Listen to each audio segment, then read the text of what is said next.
다음 정보의 중요도 순위 결정입니다. 그래서 우리가 정보의 가치를 어떻게 결정할 것인가? 그래서 뭐 비밀인가?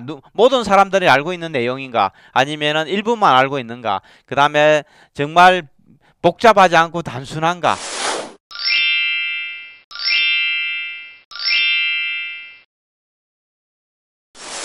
그리고 내가 관심을 갖고 있는 영역과 연관성이 있는가? 뭔가 좀 더 차별화되어 있는가? 독특한가? 이런 부분들. 그 다음에 공통성, 일반적이고 맥락을 갖고 있는가? 뭐 이런 것들이 정보의 가치를 결정하게 됩니다. 그래서 이렇게 정보를 가치를 결정하면은 정보 소비자들은 뭡니까? 사용 절차, 내가 어떻게 정보를 사용하는가, 누가 내게 정보를 제공할 것인가, 이런 것들을 결정하게 되고, 그 다음에 어떤 뭡니까? 조직 내부나 외부로 배포할 것인가, 아니면은 내부 직원에 따라서도 권한을 설정해서 일정하게 볼 수 있는 사람을 한정을 할 것인가, 사용의 한계, 그 다음에 사용의 순위입니다. 누가 먼저 그걸 볼 것인가? 국가라면 대통령이 먼저 볼 것인가? 국방부 장관이 먼저 볼 것인가? 아니면 국정원장이 먼저 볼 것인가? 이런 부분들이죠. 사용의 시간도 정할 수 있습니다. 그래서 예를 들어서 이 생산한 보고서를 뭐 1년 동안만 볼 것인가? 아니면은 뭡니까? 뭐 5년 동안 볼 것인가? 3년 동안 볼 것인가? 아니면은 10년 동안 볼 것인가? 아니면은 영구히 볼 수 있도록 할 것인가? 그다음에 어떤 효용 가치가 떨어진, 사용의 효율이 떨어진 그런 정보를 언제 폐기할 것인가, 소멸의 원칙, 뭐 이런 것들이 있습니다. 그래서 여러분들이 지금까지 뭐 이런 것들, 정보의 가치는 뭐 비밀성의 원칙, 단순성의 원칙, 연관성의 원칙, 차별성의 원칙, 공통성의 원칙, 정보 소비 규칙, 사용 절차, 사용 시간, 사용의 뭐 우선순위, 이런 것들을 다 정한다, 이런 것들 뭐 기본적으로 있다 정도만 이해하시면 될 것 같습니다. 이런 부분들이 깊게 지금까지 시험 문제 출제된 그런 사례는 없습니다. 그 다음 정보의 분류입니다. 정보의 분류. 정보의 분류는 사용자의 수준과 사용의 목적과 대상 지역에 따라 분류하는 겁니다. 그래서 사용자의 수준에 따른 국가정보와 국가부문정보.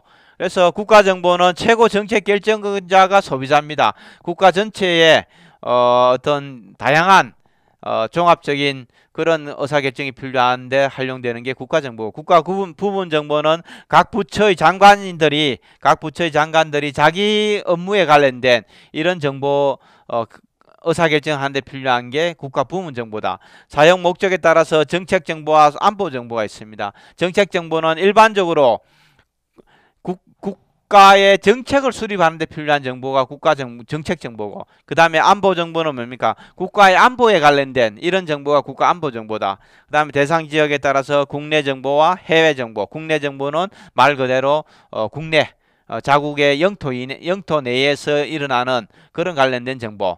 국외 정보나 해외 정보는 뭡니까? 자기 국가의 영토 바깥에서 일어나는 그런 정보들을 국외 정보, 해외 정보다, 이렇게 할 수 있을 것 같습니다. 그래서 사용자의 분류에 따라서 어떻게 나오느냐, 사용 목적에 따라서 정보를 어떻게 분류할 수 있느냐, 대상 지역에 따라서 어떻게 분류할 수 있느냐, 이 정도만 알고 있으면 충분합니다. 이게 엄청난 복잡한 그런 이론이라든지 그런 개념은 아니다, 이렇게 이해하시면 좋을 것 같습니다. 그 다음에 셔먼 켄터, 우리가 국가정보학의 아버지라고 얘기했었는데, 셔먼 켄터는 기본정보, 현행정보, 판단정보 이렇게 구분했다. 그래서 기본정보는 과거의 시점입니다. 과거의 시점. 그래서 우리가 과거에 일어난 일들을 모아서 국가가 백서를 만든다든지 어떤 특정한 보고서를 만들면은 그게 기본 정보가 되는 것이고, 그다음에 현형 정보는 현재에서 일어나고 있는 일들을 현형 정보라고 얘기합니다. 그리고 판단 정보는 과거에서부터 현재까지 일어난 내용들을 보니까 미래는 어떻게 갈 것이다, 이렇게 보는 것이 현형 정보, 판단 정보다, 이렇게 보시면 될 것 같습니다. 판단 정보가 가장 중요한 거죠.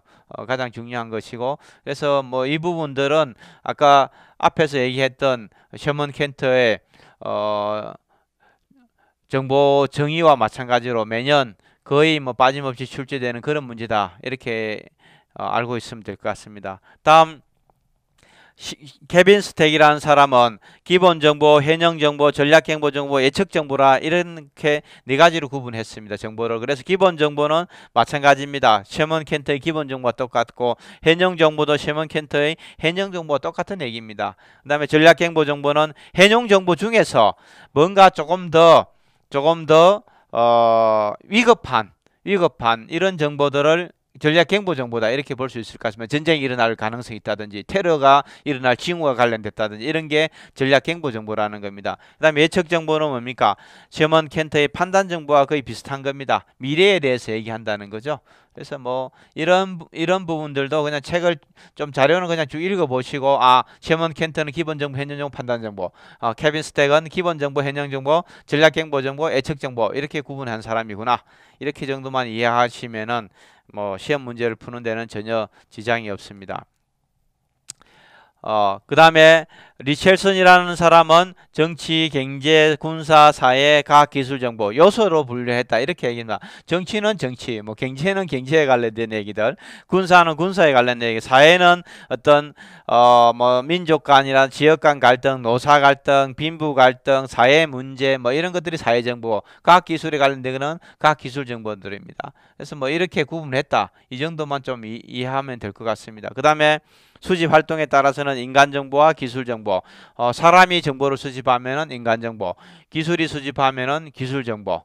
그래서 사람이 수집하면 공개 출처와 비밀 출처, 준 비밀 출처 이런 것들이 있다. 기술 정보는 뭐 통신 정보, 전자 정보, 신호 정보, 뭐 핵 정보, 레이더 정보, 레이저 정보, 측정 정보 이런 것들이 있다. 이렇게 이해하시면 될 것 같습니다.